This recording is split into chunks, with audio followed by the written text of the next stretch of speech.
సైఫ్ అలీ ఇంటి చోరీ కేసులో కొత్త మలుపులు తిరుగుతున్నది. అసలు దర్యాప్తు అంటే అసలు నిజాలు చెప్తున్నారా అన్నది సందేహం. ఎందుకంటే విజయ్ దాస్ అనేటటువంటి పేరుతో ఎవరైతే బంగ్లాదేశ్ నుంచి వచ్చినటువంటి వాడే మహమ్మద్ సజ్జాద్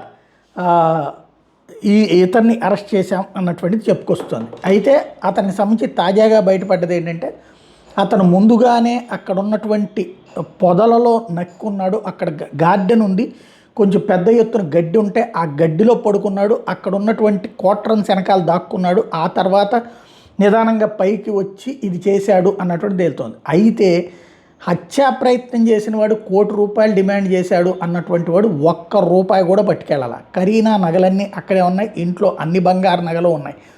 అన్నీ ఉండగా కూడా ఒక్కటి కూడా పట్టుకుపోలేదు, అట్లాగే 10 పైసలు ఎత్తుకుపోలేదు. పోనీ అలాగని చెప్పి అతనేమన్నా గాయపడ్డా? సైఫ్ అలీ ఖాన్ని భారీగా గాయపరిచినటువంటి అతను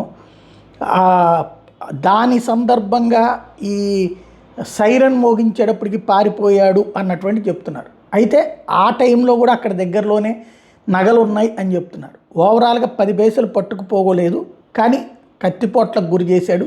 ఏంటది? దీని వెనకాల దేశద్రోహపు ఆలోచనలు ఏమన్నా ఉన్నాయా, బంగ్లాదేశ్ నుంచి వచ్చినటువంటి వాడు అన్నది ఆ దిశగా దర్యాప్తు చేయాల్సిన అవసరం అయితే ఉంది.